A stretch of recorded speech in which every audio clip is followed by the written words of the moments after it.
Y ahora sí creo que tenemos conectado al abogado Alexandro Sacco. Muy buenos días. ¿Cómo estás? Buenos días. ¿Qué tal? Muy Gusto buenos escucharte. días. Mire, lo encontramos justo desplazándose por Lima. Gracias por la gentileza Sí. de estar entre café y café. Y cuéntenos hoy cuál es la actividad que tienen en el MINSA para la promoción de la salud. ¿Cómo están? Muy buenos días. Gracias por la invitación. Saludos a todas las personas que nos siguen. Estamos en una estrategia que tiene que ver mucho con la tercera etapa de respuesta frente al COVID. La primera estuvo focalizada principalmente en los hospitales. Recuerdan ustedes, al inicio, los hospitales, los ventiladores, etcétera, las camas UCI. Esto ha ido incrementándose progresivamente.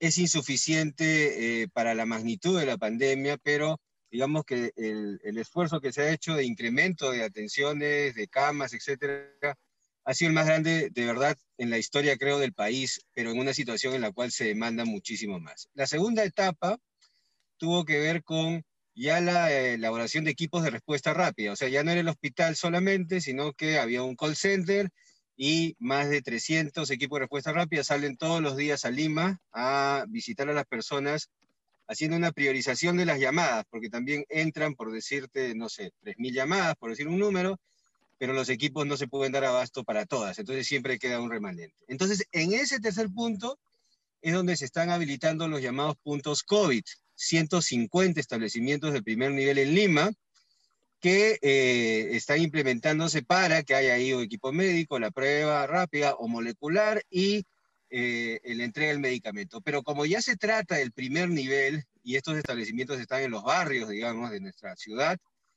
ahí la participación comunitaria es fundamental.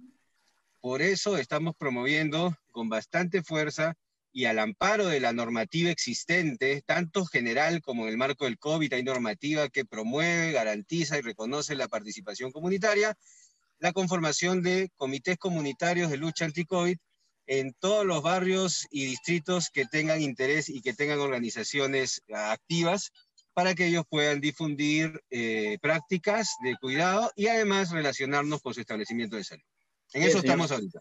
Perfecto, señor Sacco. Y bueno, en los últimos días se ha hablado mucho acerca del protector facial, que al principio, bueno, en un mensaje en esta conferencia de prensa a las que vemos el presidente de la República, parecía que era de un uso obligatorio, luego fue variando a un uso como de recomendación.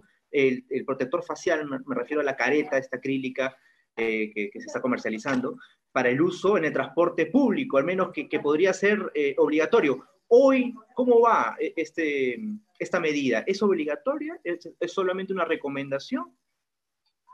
La norma técnica que ha aprobado el Ministerio de Salud es una norma de recomendación. O sea, lo primero que habría que decir es que el uso de la careta no es obligatorio en la población en general. Se está priorizando, sí, desde el Ministerio de Salud, poder dotar de estas caretas a todo el equipo de salud de los establecimientos de salud. Claro, que son Nosotros los que somos están los que más están más próximos. en contacto, Uh-huh. efectivamente. Nosotros somos un número importante. Mire, ¿cuántos trabajadores de salud creen ustedes que somos en el país? No me aventuraría a decir una cifra En un porque cálculo, así ustedes que son periodistas. al comienzo, es que al comienzo de esta cuarentena pues teníamos 200 ventiladores y era para la No, Ahora hemos capacidad. crecido. eso no han aumentado tanto. Más Mira, de 100.000 serán. eso es interesante porque es un número que todos los peruanos deberemos aprendernos de memoria. Hoy día son 300.000, somos 300.000. 300.000. El sistema público de salud. Los únicos que superan a los trabajadores de salud en número son los del sector de educación. Ellos son más de 500.000. Y tenemos 8.000 establecimientos públicos de salud frente a casi 70.000 escuelas. Lo pongo como ejemplo porque son datos que creo que deben ir visibilizándose porque después de la pandemia, lo tenemos que hacer es un sistema distinto, un sistema universal. Pero volviendo a tu pregunta, el uso de la careta no es obligatorio, es un complemento y sobre todo en la población en general está dirigido para personas que tienen algún riesgo, una comorbilidad, ¿no? Hay personas que ya van a salir, que están en su trabajo, transporte público, entonces, de hecho, una protección de estas es complementaria a la mascarilla, no la reemplaza. Esta mascarilla que yo tengo de algodón con las especificaciones técnicas que el MINSA ha sacado, tiene un nivel de protección que cuenta con amplia evidencia. Entonces, estas caretas están destinadas para una sobreprotección a personas con algún factor de riesgo. Claro, estábamos en una coyuntura, estamos viviendo una coyuntura dinámica en el que pues las cosas vamos variando, ajustando algunos tornillos y veíamos la reactivación del transporte y pues en las noches vemos los noticieros y son las crónicas del día, ¿no? Los vehículos abarrotados, al principio decían que solamente iba a estar sentada una persona, al lado no se iba a sentar nadie y ahora pues parece que las reglas del juego, pese a que el Estado ha decidido aplicar una inyección económica para estos gremios de transportes, se ha modificado. Ahora ya se permite sentarse a un lado las personas y esto no implicaría de todas formas el uso obligatorio en transporte público. Bueno, sí, de hecho, pero como te digo, no se ha normado obligatoriamente porque también hay que tener en cuenta algo, ¿no? O sea, la realidad siempre es mucho más diversa y rica que la norma, ¿no? Entonces, lo que tenemos que luchar es para que las normatividades legales, valga la redundancia, se conviertan en norma social, ¿no? O sea, como el ejemplo clásico del cinturón de seguridad, ¿no? Esa obligación, cuando ya la gente la internaliza, ahí se hace efectiva. Entonces, no solamente el sector salud, sino el Estado peruano tiene, como se ha dicho siempre, miles y miles de leyes.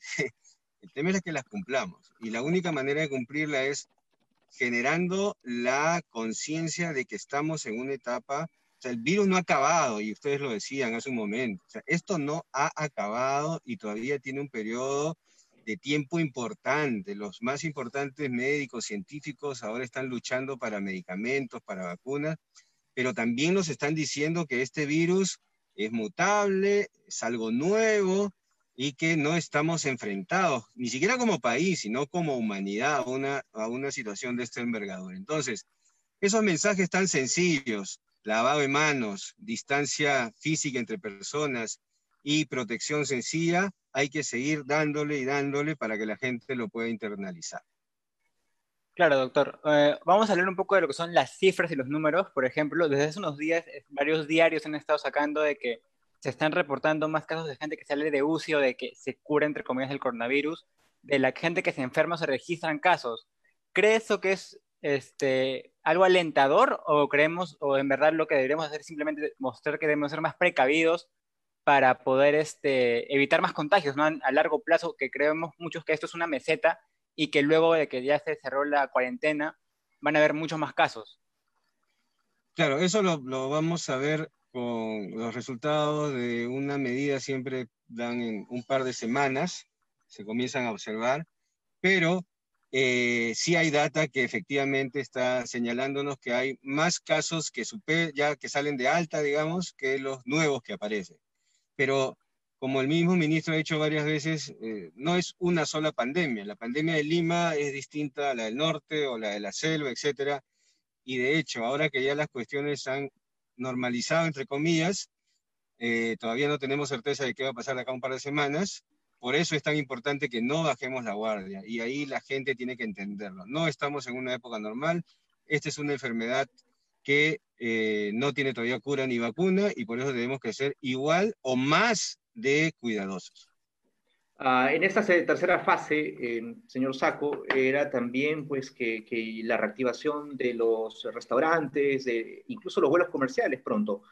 Si vemos cómo está sucediendo con el transporte público, vemos que esto podría de repente ajustarse en los próximos días, de repente con las cifras que espero, en una utopía, que no lleguen a ser tan desastrosas en las próximas semanas, luego de estas salidas. ¿No podría luego, pues, en esta coyuntura dinámica, variarse y reajustarse el uso del salón de los restaurantes y los vuelos comerciales? Bueno, te voy a repetir lo que el ministro señala, ¿no? En una situación en la que el mundo conoce este virus 6 meses y donde las decisiones son absolutamente dinámicas, entonces todo se tiene que evaluar según la data que vaya apareciendo, ¿no?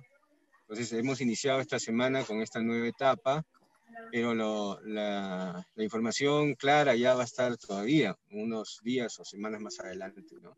Pero de hecho, todo es dinámico, o sea, en esta pandemia nada está escrito en piedra, todo se tiene que tomar con la debida información, pero teniendo en cuenta también que el mundo es muy dinámico, no solamente, o sea, hay otros factores, ¿no? La gente tiene que movilizarse, la gente tiene que trabajar, entonces por eso el llamado al cuidado, tanto en la empresa privada como en en las empresas públicas es importante y en la ciudadanía. Por eso nuestro énfasis en trabajar con los barrios. En los barrios está la gente ahí, donde se conoce, donde conversa, donde se puede llegar a ellas. Felizmente ahora el WhatsApp es una herramienta totalmente útil, ¿no? Que nos permite llegar a casi toda la población. Entonces, en ese marco es que se tendrán que tomar las decisiones, ratificar o modificarlas en su momento. Muchas gracias, señor Saco. Gracias por la gentileza de participar en Entre Café y Café. Continúe su camino, por favor. Sí, Muchas gracias. totalmente. Nos Muchas gracias, desconectamos. doctor. Gracias a ustedes. Yo creo que, como te decía, el tema de salud pública debe permanecer en la agenda, no solamente en estas emergencias, sino, miren, Francisco, Renzo, si de esta no salimos como sociedad con toda la fuerza para conformar un sistema de salud realmente a la altura de cada uno de los peruanos, entonces habremos aprendido poco.